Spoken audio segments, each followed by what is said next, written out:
السلام علیکم. زه یم انیس خان او اکثر زه تاسو ته تازه ترین خبرونه په خپله تبصره کوم. نن یو ډېر بریکینګ نیوز راغلی او هغه دی د امریکې د محکمه خارجه ترجمان دی، د هغه نوم دی میتیو میلر.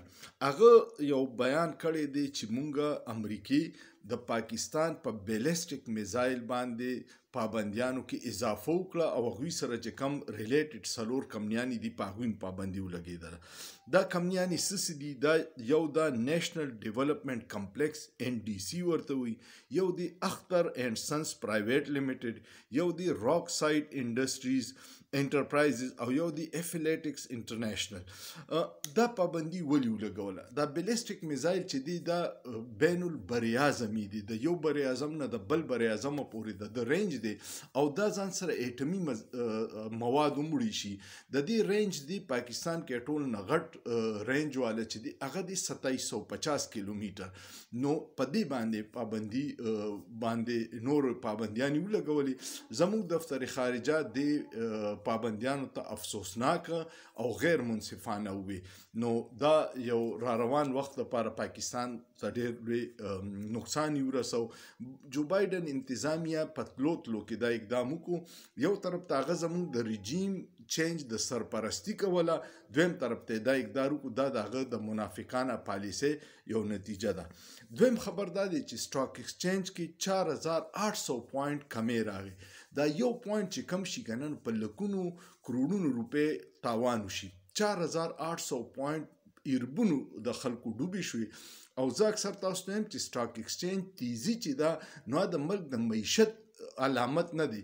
سټاک ایکسچینج د یو غټو خلکو د جوارې ځای دی او دا تیز په دې شو چې پاکستان کې نور سیکټر بالکل تباه شوي او ډیر پوه خلک وي چې کم ریل اسټیټ دی د پراپرټي کارونه چې په ټپه ولاړ دي هغه پیسې غټو خلکو سټاک ایکسچینج ته وبیستي، جواري په یو قسم لکۍ. نو بیا په افواګان وي چې یاره دا مسله شو پابندي ولګېده نو سټاک ایکسچینج په لاندې راغی. 4800 پوینټ ایربونو کربونو د انویسټرز ډوبې شوي. بل یو خبر دی او هغه دا دی چې وزیر اعظم زمونږ تللی دی مصر ته او حیرت انګیز طور پر چې نن مصر ته وزیر اعظم هم تللی او د اسرائیل وزیر اعظم نیتنیاهو هم راغلی. الله ته پته ده چې پس پرده څه کیږي یا څه روان دي، خو دا یو خبر دی. بل اسلام آباد کې میریټ هوټل دی، تاسو ته پته ده ډېر بهترین هوټل دی.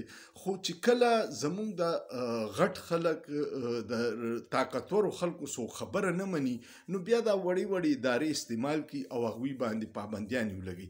د میریټ هوټل په زګونو باندې CDA والا سیل کړه چې دا د بلډینګ کوډز مطابق نه دی او تاسو د رولز وایلیشن کړي. میریټ هوټل لشل کاله زوړ دی.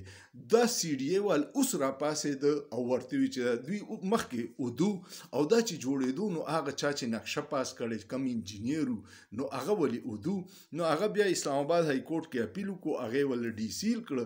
خو سړی دا سوچ وکړي چې دا نن ته سیل کې نو چې کمې د CDA افسرانو د هغې منظوري ورکړې ټول رانیول پکار دی او جیل ته اچول پکار دي چې اوس دومره یو اهم ځای دی او هغه ته سیل کې نو دا ډېر ناشنا خبره ده.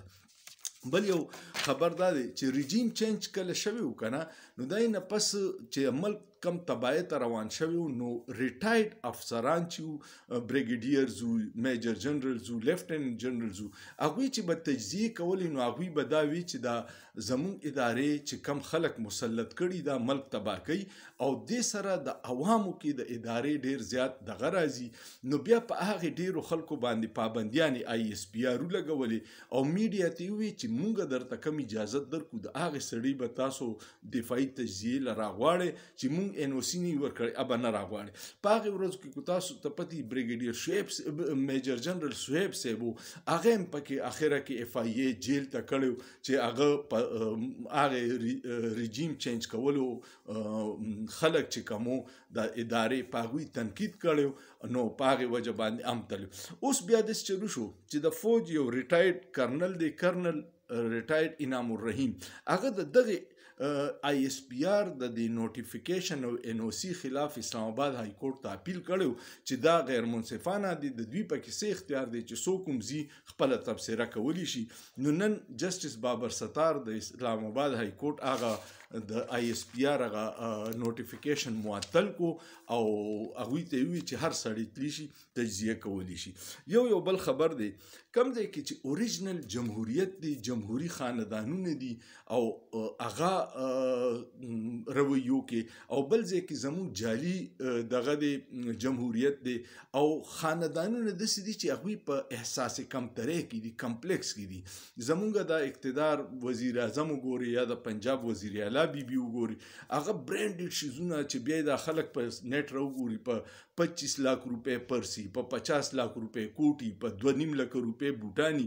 نو دا د کمپلیکس والا خلک دی هندستان موږ سره یو ځای آزاد شوی خو الته جمهوریت رویه دي د نهرو خاندان نهرو وزیر اعظم پاتې شوی بیا اندرا ګاندی وزیر اعظم بیا د هغې زوی راجیو ګاندی وزیر اعظم پاتې شوی اوس د هغې لور پرونتله پارلیمنت ته د نوم دی پریانکا ګاندی او هغې د فلسطین سره د اظهار یکجهتۍ دپاره د پلاستیک یو بیگ دی هغه په غاړه کې اچولی او د فلسطین د کاز د حمایت یې پې لیکلی دی هغه تصویر ډېر وایرل شوی نو کوم ځای کې چې خلک جمهوري رویي هغه د کمپلیکس یا احساس کمترۍ شکار نه هغوی ته په یو شي باندې ځان بدې نه ښکاري امید لرم دا یو څو خبرې به ستاسو خوښې شوي کوم خوښې شوي نو دا ویډیو شیر کې لایک کې کمنټ پیو کې او سوچ پیو کې په سوچ کې څه ګناه نشته